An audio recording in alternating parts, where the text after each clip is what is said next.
Hello students, हम कर रहे हैं surface area and volume exercise number 12.2 class 10 CBSE का question number 5। A vessel is in the form of an inverted cone. Its height is 8 cm and the radius of its top, which is open, is 5 cm. It is filled with water up to the brim. When lead shots, each of which is a sphere of radius 0.5 cm, are dropped into the vessel, 1/4 of the water flow out. Find the number of lead shots dropped in the vessel. Okay तो देखो, पहले तो question समझ लेते हैं। देखो यहाँ पे एक वेसल है जो कि किसके फॉर्म में है, कोन के फॉर्म में। ठीक है, उसकी हाइट दी हुई है, रेडियस भी दिया हुआ है और ये पूरी तरह से पानी से भरा हुआ है। ठीक है, जब हम लोग उसमें ना लेड की कुछ शॉट्स डालते हैं तो कुछ ना कुछ पानी बाहर आ जाता है। ठीक है, तो अभी पूरा ब्रिम तक पानी भरा, पूरा टॉप तक पानी भरा हुआ है। इसमें जब कोई चीज़ हम डालेंगे तो ऑब्वियसली कुछ अमाउंट ऑफ वाटर तो बाहर आएगा, क्योंकि जगह ही नहीं है उसमें, कोन में जगह ही नहीं है। ठीक है, तो अभी कितना पानी बाहर आया आपको पता है? इसमें 1/4 पानी बाहर आ गया है। जो टोटल जो इसका वॉल्यूम है उसका 1/4 पानी बाहर आ चुका है। देखो यहाँ पे दिया है 1/4। ठीक है, तो अभी हमें ये बताना है कि कितने शॉट्स हमने इसके अंदर डाले हैं। ठीक है, शॉर्ट्स के बारे में भी बताया है। वो जो शॉर्ट्स है ना, वो स्फीयर शेप का है और उसका रेडियस हमको दिया हुआ है जो कि 0.5 है। तो इजी है। क्या करेंगे हम लोग, पहले टोटल ये जो कोन है ना उसका वॉल्यूम निकाल लेंगे, कि उससे हमें ये पता चल जाएगा कि इसमें कितना पानी आएगा। ठीक है, फिर उसका 1/4 हम निकाल लेंगे। जो भी आएगा उसको हम लोग ये जो हमारा शॉर्ट्स है ना उसका वॉल्यूम निकाल के उससे डिवाइड कर देंगे, तो हमें पता चल जाएगा कि कितने शॉट्स हमने इसमें डाले हैं। ठीक है, तो बेसिकली हम लोग यहाँ पे कोन एक शेप ले लेते हैं और दूसरा हमारा वो जो लेड शॉट है, लेड शॉट जो कि स्फीयर शेप का है।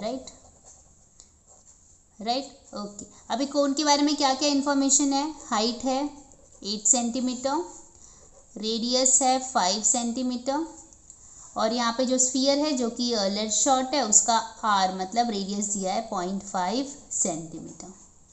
तो जैसे कि मैंने आपको बताया था, पहले हम दोनों का वॉल्यूम निकाल लेंगे। तो हम यहाँ पे लिखेंगे वॉल्यूम ऑफ कोन। क्या होता है वॉल्यूम ऑफ कोन?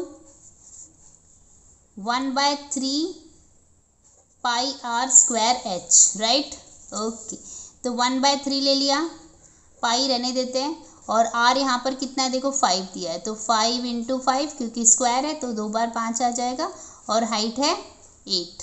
राइट, तो 8 भी लिख लेते हैं।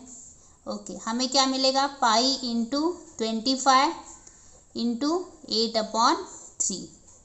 राइट, अब हमें पता है कि पानी कितना बाहर आ गया है, इसका जितना भी ये है इसका 1/4 बाहर आया है, तो हमें इसका 1/4 निकालना पड़ेगा। राइट, तो हम यहाँ पे लिखेंगे 1/4 ऑफ वॉल्यूम, 1/4 ऑफ वॉल्यूम क्या आएगा? 1/4 ऑफ दिस थिंग। राइट, जितना भी ये है, तो ये है पाई × 25 × 8/3 है।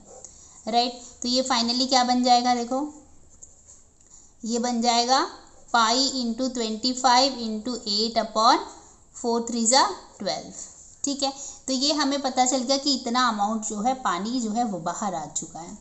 ठीक है, अब दूसरी साइड में हम लोग क्या कर लेंगे, हम लोग यहाँ पर जो स्फीयर है मतलब जो लेड शॉट है उसका भी हम लोग वॉल्यूम निकाल लेंगे। तो हम लिखेंगे volume of lead shot, lead shot मतलब स्फीयर का। तो स्फीयर का वॉल्यूम लगाएंगे, क्या होता है? 4/3 पाई are cube.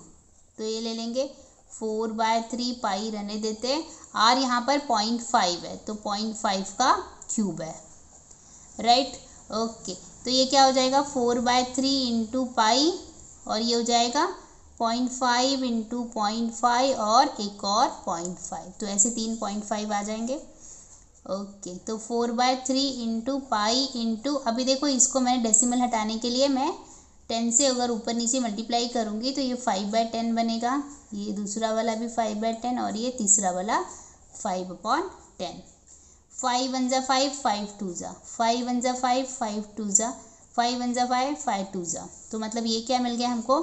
4/3 into pi into 1/2 into 1/2 into 1/2, मतलब ये क्या मिलेगा 4/3, ठीक है, पाई ऊपर रहेगा और 2 2 ज़ा 4, 4 2 ज़ा 8, ठीक है। तो ये क्या हो जाएगा 4 पाई अपॉन 8 3 ज़ा, या फिर इसको ऐसे ही रहने देते हैं 3 इंटू 8 रहने देते हैं, ठीक है। तो ये क्या है, दिस इज़ द वॉल्यूम। चलो इसको काट देते हैं पहले तो हम लोग, 4 1 ज़ा 4, 4 2 ज़ा, मतलब ये क्या बन जाएगा पाई अपॉन 3 इंटू 2 मतलब 6 आ जाएगा। तो पाई अपॉन 6 आ जाएगा क्या, this is the volume of a shot.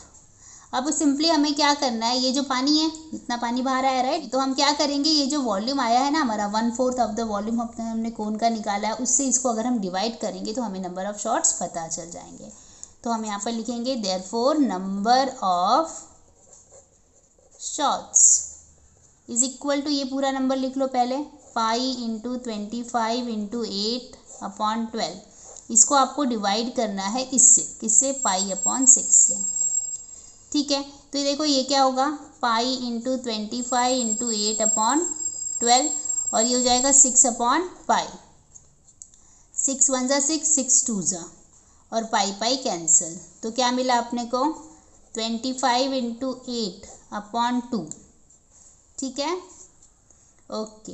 तो ये क्या हो जाएगा देखो 2 1 ज़ा 2 4 ज़ा, मतलब कितना आ जाएगा 25 इंटू 4, मतलब कितना आ जाएगा 100। तो मतलब टोटल कितने शॉट्स वहाँ पर डाले गए थे उस पानी के अंदर, 100 शॉट्स, ओके। तो यहाँ पर हमारा क्वेश्चन हो गया, हमने सॉल्व कर दिया है। आई होप आपको समझ में आया है। Keep watching, keep learning, thank you, bye bye, take care.